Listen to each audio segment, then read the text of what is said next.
और सीधे आपको मंडी ले चलते हैं जहां पर पीएम मोदी संबोधन दे रहे हैं। किसानों को आग्रह करता हूं कि हिमाचल ने जो रास्ता चुना है, यह रास्ता उत्तम किसानी का एक उत्तम मार्ग है। आज जब पैक फूड का चलन बढ़ रहा है, तो हिमाचल इसमें बहुत बड़ी भूमिका निभा सकता है। साथियों, हिमाचल प्रदेश देश के सबसे महत्वपूर्ण फार्मा हब में से एक है। भारत को आज फार्मेसी ऑफ द वर्ल्ड कहा जाता है, तो इसके पीछे हिमाचल की बहुत बड़ी ताकत है। कोरोना वैश्विक महामारी के दौरान हिमाचल प्रदेश ने न सिर्फ दूसरे राज्यों बल्कि दूसरे देशों की भी मदद की है। फार्मा इंडस्ट्री के साथ ही हमारी सरकार आयुष इंडस्ट्री, नेचुरल मेडिसिन से जुड़े उद्यमियों को भी बढ़ावा दे रही है। साथियों, आज देश में सरकार चलाने के दो अलग अलग मॉडल काम कर रहे हैं। एक मॉडल है सबका साथ, सबका विकास, सबका विश्वास और सबका प्रयास। वहीं दूसरा मॉडल है खुद का स्वार्थ, परिवार का स्वार्थ और विकास भी खुद के परिवार का है। अगर हम हिमाचल में ही देखें तो आज पहला मॉडल, जिस मॉडल को हम लेकर के आपके पास आए, वह मॉडल पूरी शक्ति से राज्य के विकास में जुटा हुआ है। इसी का परिणाम है कि हिमाचल ने अपनी पूरी वयस्क जनसंख्या को वैक्सीन देने में बाकी सबसे बाजी मार ली है। यहां जो सरकार में है, वो राजनीतिक स्वार्थ में डूबे नहीं है, बल्कि उन्होंने पूरा ध्यान हिमाचल के एक एक नागरिक को वैक्सीन कैसे मिले, इसमें लगाया है। और मुझे एक बार वर्चुअली इस काम में जुटे लोगों से बात करने का सौभाग्य मिला था। बड़ा प्रेरक, एक एक की बात इतनी प्रेरक थी। भाइयों बहनों, हिमाचल के लोगों के स्वास्थ्य की चिंता थी, इसलिए दूर दराज के क्षेत्रों में भी कष्ट उठा करके भी सबने वैक्सीन पहुंचाई। ये हमारा सेवा भाव, लोगों के प्रति दायित्व का एहसास है।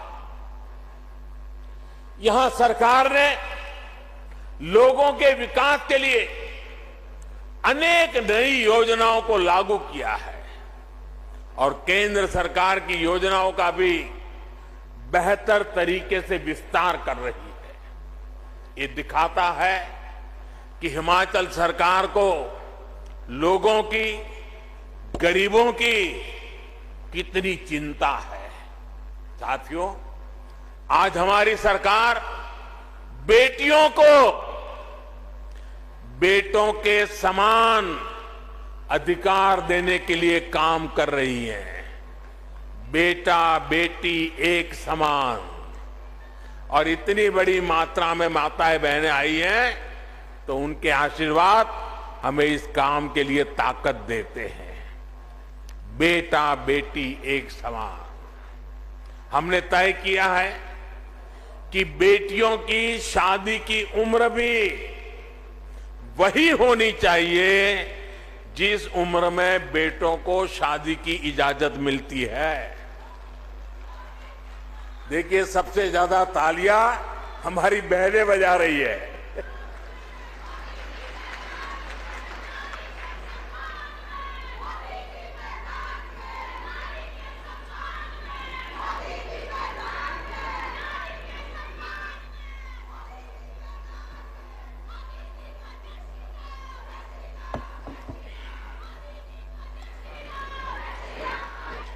बेटियों की शादी की उम्र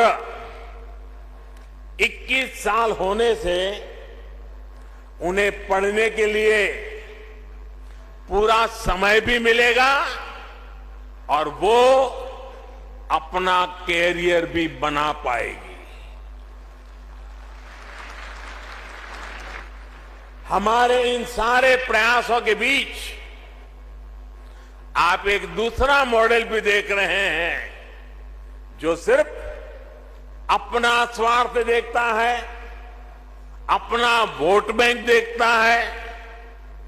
जिन राज्यों में वो सरकार चला रहे हैं उसमें प्राथमिकता गरीबों के कल्याण को नहीं बल्कि खुद के परिवार के कल्याण की ही है। मैं जरा चाहूंगा, देश के पंडितों से आग्रह करूंगा, जरा उन राज्यों का वैक्सीनेशन का रिकॉर्ड भी जरा देख लीजिए। उनका वैक्सीनेशन रिकॉर्ड भी इस बात का गवाह है कि उन्हें अपने राज्य के लोगों की चिंता नहीं है। साथियों, हमारी सरकार पूरी संवेदनशीलता के साथ, सतर्कता के साथ आपकी हर आवश्यकता को ध्यान में रखते हुए निरंतर काम कर रही है। अब सरकार ने तय किया है कि 15 से 18 साल के बीच जो बच्चे हैं, बेटे बेटियां हैं, उनको भी 3 जनवरी सोमवार से वैक्सीन लगाना शुरू हो जाएगा।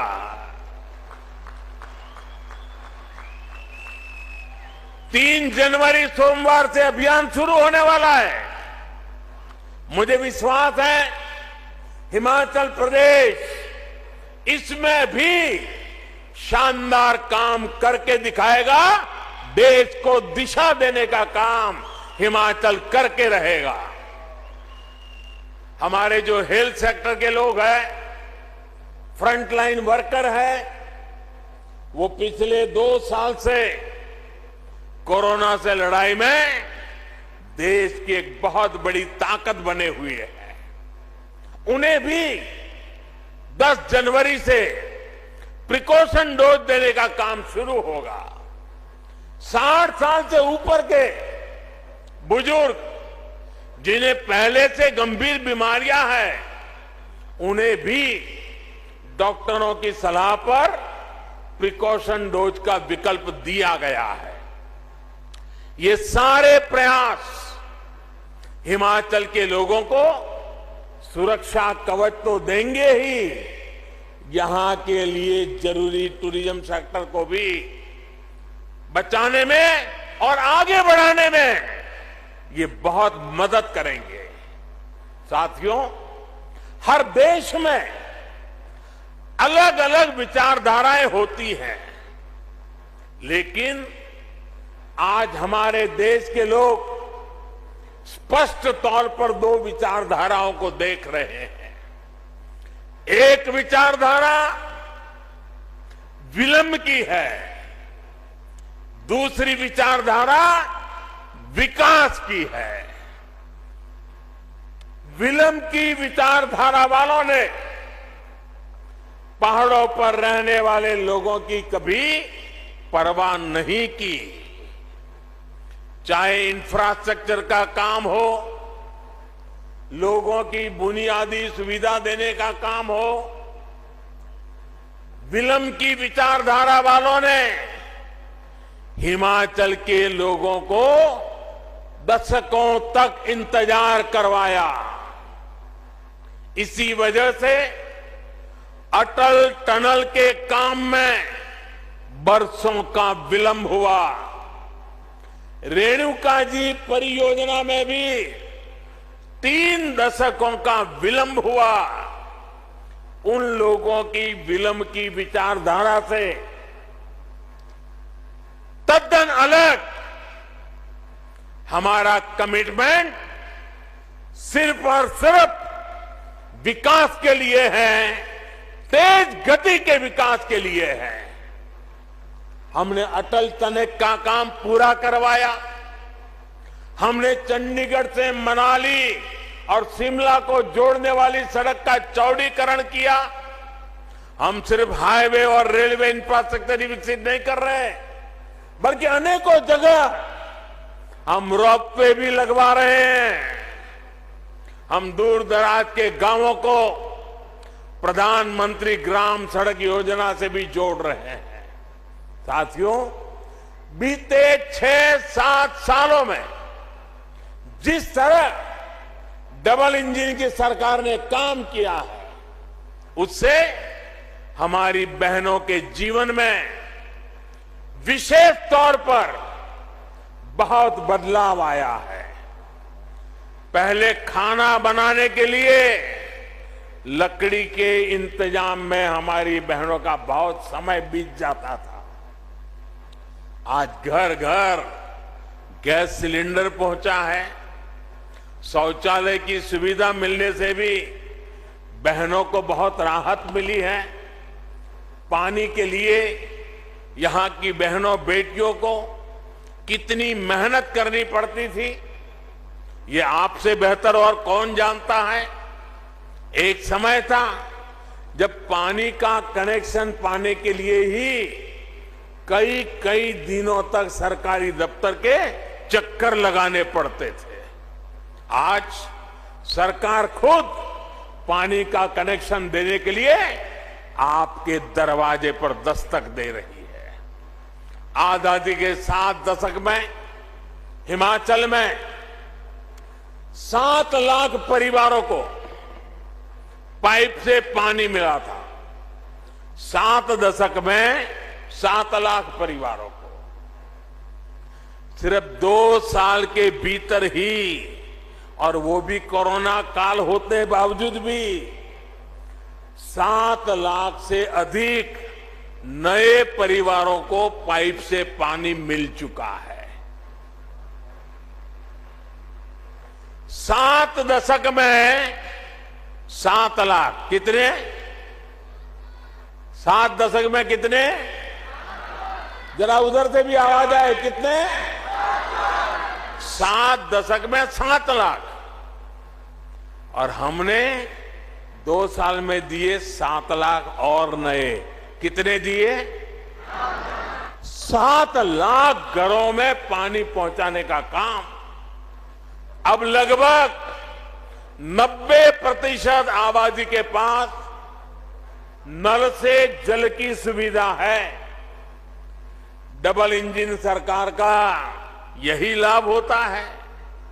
केंद्र सरकार का एक इंजन जिस योजना को शुरू करता है, राज्य सरकार का दूसरा इंजन उस योजना को तेज गति से आगे ले जाता है। अब जैसे आयुष्मान भारत योजना का उदाहरण है, इस योजना को आगे बढ़ाते हुए राज्य सरकार ने हिम केयर योजना शुरू की और ज्यादा लोगों को 5 लाख रुपए तक के मुफ्त इलाज के दायरे में लाई। इन योजनाओं में हिमाचल के लगभग 1.25 लाख मरीजों को फ्री इलाज मिल चुका है। इसी प्रकार यहां की सरकार ने उज्ज्वला योजना के लाभार्थियों का विस्तार गृहिणी सुविधा योजना से किया, जिससे लाखों बहनों को एक नई मदद मिली। केंद्र सरकार इस मुश्किल समय में जो मुफ्त राशन पहुंचा रही है, उसको तेजी से हर लाभार्थी तक पहुंचाने का काम भी राज्य सरकार यहां कर रही है। साथियों, हिमाचल वीरों की धरती है। हिमाचल अनुशासन की धरती है। देश की आन बान और शान को बढ़ाने वाली धरती है। यहां के घर घर में देश की रक्षा करने वाले वीर बेटे बेटियां हैं। हमारी सरकार ने बीते 7 वर्षों में देश की सुरक्षा बढ़ाने के लिए जो काम किए हैं, फौजियों, पूर्व फौजियों के लिए जो निर्णय लिए हैं, उसका भी बहुत बड़ा लाभ हिमाचल के लोगों को हुआ है।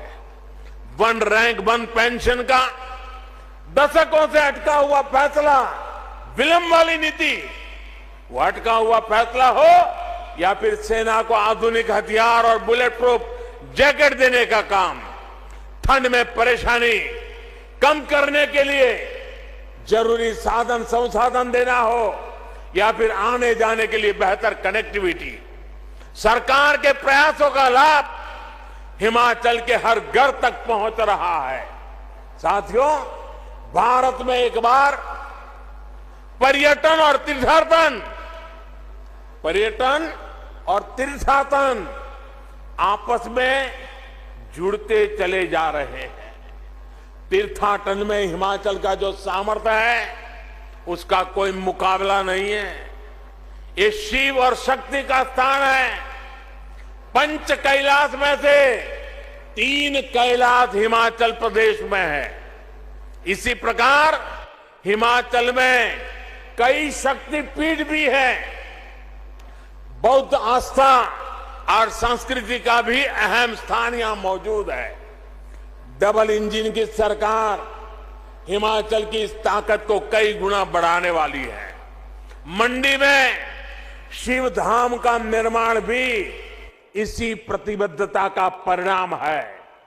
भाइयों और बहनों, आज जब भारत आजादी का अमृत महोत्सव मना रहा है, तब हिमाचल भी पूर्ण राज्य का दर्जा मिलने की स्वर्ण जयंती वर्ष मना रहा है।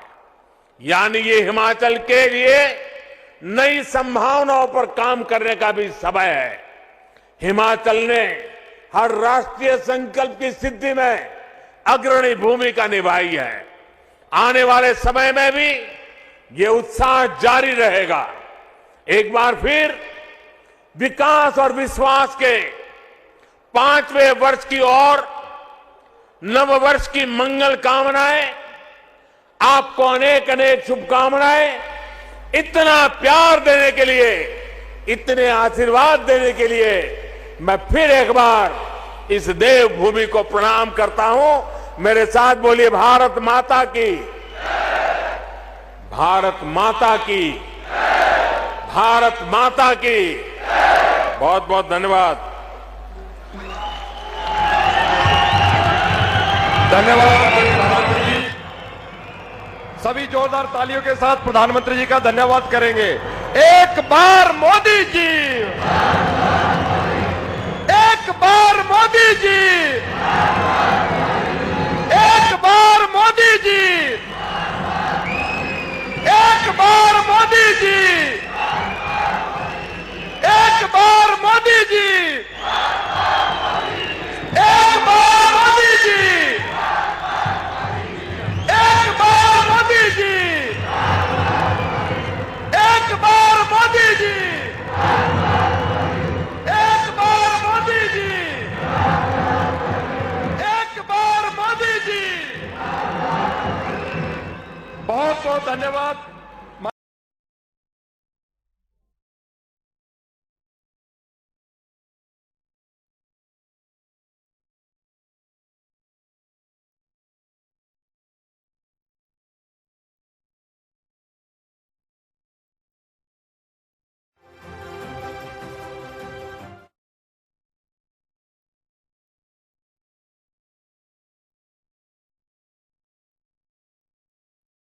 प्रधानमंत्री नरेंद्र मोदी ने जनता को संबोधित किया। उनकी तरफ से कहा गया, हिमाचल प्रदेश देवताओं की भूमि है, वीरों की भूमि है। ये बात प्रधानमंत्री नरेंद्र मोदी ने कही और हिमाचल की तारीफ में कसीदे उनकी तरफ से पड़े गए। ऐसे भी